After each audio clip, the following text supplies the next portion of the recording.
All right, everybody. Training camp. Still got some training camp stuff to get through. Not a whole heck of a lot today, though, to be perfectly honest. And honestly, with what's been going on with this team the last couple of days, training camp highlights are not exactly the thing that people want to hear about right now anyway. I understand that. So I'll just make quick work of a couple things that I think were notable from today. DK Metcalf had an awesome catch on a back shoulder throw from Wilson. Blair had great coverage. And after the play, Blair helped Metcalf up. So doesn't seem like those guys harbor any ill will towards each other after the fight the other day, which not unexpected, but good to see. And other than that, it was relatively quiet. That was basically the highlight of the day. I didn't hear a whole heck of a lot about camp today. Mostly because there are some other things this team is doing right now that are a little more interesting. I guess the one thing you could maybe point to is Carroll commented on the nickel cornerback position. He didn't really give away who we're going to be utilizing there yet, but he talked about Amadi being on his game and how much he knows now and how he's able to disguise what he's doing from play to play. And he also talked up Blair. But it seems to me that he's a little more excited about Ugo, but we won't know for sure until the season actually starts. But this is just kind of a little anecdote from training camp today, right? This is not what is interesting about this team right now. So let's start with a little bit of talk about a couple of guys the Seahawks just picked up off the free agency list. Offensive tackle Lucas McNeil and wide receiver Anthony Ratliff-Williams. We let go of Doris Roberson and Michael Jacobson, who lasted less than a week on the team, to the surprise of nobody. McNeil makes a whole heck of a lot of sense to bring in because we are thin at tackle right now. And that's going to kind of segue into a problem that I see with this team in the near future. Not the meaningful future, but the immediate future. So I don't know anything about those players specifically other than that they are now Seahawks. Can't believe either guy will ever make the team. Very much doubt that that's in the cards, but Lucas McNeil and Anthony Ratliff-Williams are new Seahawks, replacing Doris Roberson and Michael Jacobson. And that brings us to the injury report from Carroll, and this is now actually a little important because it's kind of an injury report that can give away what we're going to see in the preseason game on Saturday against the Raiders. We're only a few days away now. It's Wednesday morning. We play them Saturday night.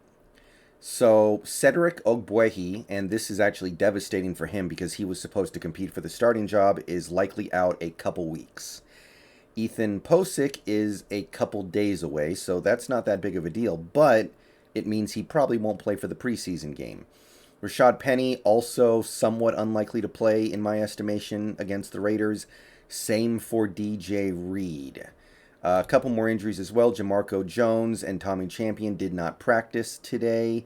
So, for those of you keeping track at home, Dwayne Brown out with a contract dispute. Jamarco Jones, Tommy Champion, and Cedric Ogbuehi out for various minor injuries. That means our best tackles are Brendon Shell and...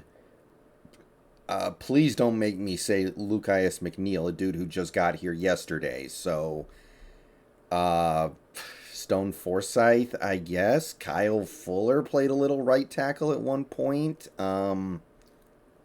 Yeah.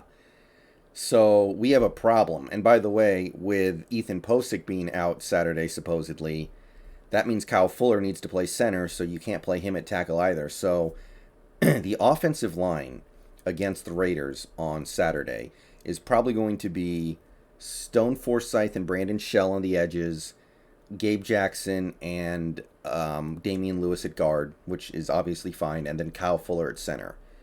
Now, obviously, beating the Raiders doesn't mean anything. I'm not talking about it in those terms.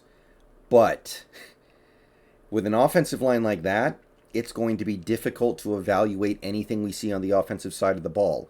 How can you evaluate the running game when 3/5 of your offensive line that should be out there isn't out there? How are you going to evaluate quarterback play when odds are good the quarterback is going to be running for his life constantly because he's got 3 backup offensive linemen in front of him. Not even backups. These are guys who will... The guys who we're going to have out there at tackle and center, at left tackle and center specifically, are guys who I don't think are going to make the 53-man roster. Stone Forsythe might, just because we want to get him maybe a little bit of game experience as the season goes on, but I don't know if those guys are going to do any better than the practice squad. So the offensive evaluation on Saturday against the Raiders is a little titchy right now. We're not in a great spot there. And that's something I'm definitely concerned about. Not because I think any of this stuff will matter that much in the regular season, but yeah, it's not going to be great for this game. As for some good news on the injury front, it looks like Dwayne Eskridge is close. He's had 5 straight days of running without issue. It seems to me that he would probably play on Saturday were it not for the fact that his conditioning is not all the way there. So, seems to me that he's very close to getting back on the field and will probably play at least some this preseason. So, that's some good news, but let's swing into the more compelling topics of the moment for Seahawks fans. Contract negotiations. So, Dwayne Brown. Carroll gave a vague answer when asked if an extension for Dwayne Brown is under discussion or off the table. He said nothing new is happening with that at this point. So, it might be the case that the Seahawks are going to draw a line in the sand on the Dwayne Brown extension and say, we're not going to give it to you right now. You got to go out there and earn it in the last year of your deal. And I get it. I understand why you would want to do that. I don't know if this is the game you want to be playing right now. So much rides on 2021. And I understand that Dwayne Brown is using that fact as leverage to get the contract he wants.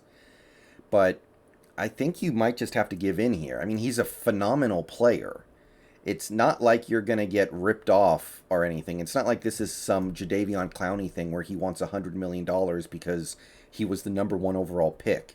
No, this is Dwayne Brown. This guy's been great for a long time. He's been great for us for the last several years. So I don't know if this is the game you want to play.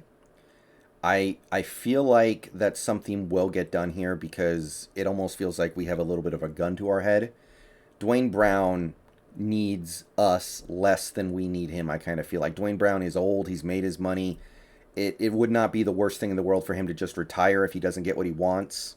It's not like the Jamal Adams thing. Jamal Adams, we have leverage over him. I don't know how much leverage we have over Dwayne Brown. Speaking of Jamal Adams, there's also an update on that front over here. The Seahawks and Jamal Adams' agent have not engaged in negotiations for several days. It seems like we have an offer out to him that makes him the highest paid safety in the league, and we're just waiting for him to accept it. Either he accepts it or he doesn't. So it seems like we've kind of drawn a line in the sand there, and we're saying, okay, here's what we're going to give you. We're not going higher than this. Just take it, or you can sit the season out, or you can play on the last year of your rookie deal, which we know you don't want to do. You don't want to do either of those things. So it seems like we're drawing a line in the sand there, and it's a bit of a game of chicken now, which I can't... Look, I don't know what these guys are asking for. I don't know what Jamal Adams wants, but I have a feeling he's asking for something obscene, something completely ridiculous, especially given the problems he had last year. And if that's the case, then I support them doing a little bit of hardball here, but I can't know what's going on. I saw a couple people message me saying that Russell Wilson said he's willing to restructure his contract to extend Jamal Adams and da-da-da, and people were freaking out about that. But guys, that's old news. I've talked about this before. Russell Wilson has never said he didn't want to restructure. Wilson doesn't even need to give his permission for the team to restructure. I've been over this. The team didn't want to restructure him because they want to keep their options open after this season. Now, I think that's probably a bad idea. I think you have to go all the way in if you're going to go all in on winning this year. But there has never been any circumstance where Wilson has said, I don't want to restructure because I want more money. And by the way, that's not even what would happen. Restructuring for Russell Wilson does not mean he gets less money. it actually increases his guarantees later on, so he, in the long run, makes more money. So there's no reason for him to not want to restructure, really. And I've always known that Wilson would be willing to restructure if we needed him to. I believe that the team doesn't want to restructure him. So it's not that. It's just a matter of how much money are we willing to give a guy as old as Dwayne Brown, who already has a bit of a bulky knee, and how much money are we willing to give a safety coming off something of a down season for him, regardless of how he may view his own value. So there's a lot of moving parts here. I know the last day has not been encouraging for either of these fronts, but I really do think Jamal Adams has a lot more to lose than we do. We can go into 2021 without Adams, theoretically, and it's not the end of the world. Marquise Blair and Quandre Diggs is a safety tandem that, as recently as 14 months ago, we thought was going to be the tandem of the future for the Seahawks anyway. And both those guys have, I don't want to say Marquise Blair has proven that he's good, but he continues to look good in camp. People are hyping him up, and we know that Diggs is good. So I think he has more to lose than we do. He cannot lose a year of his prime. He cannot play on the last year of his rookie deal with the way he plays, especially. Like, it's not going to happen. So Jamal Adams, I really do think, is going to go ahead and take what we've offered at some point. Dwayne Brown, it's a little different. I have to believe something gets done, but I get it from both sides on that one to a certain extent. However, I would adamantly say that we need to make that guy happy. We need to find a way to meet that guy halfway. That's about it. This preseason game, I'm a little worried about it just because it's going to be hard to evaluate the offense with all these backup linemen. So we'll see. And yeah, interesting stuff the last day or so. See you guys later today. Hopefully we get a breaking news update on Jamal Adams signing his contract, right? See you guys later.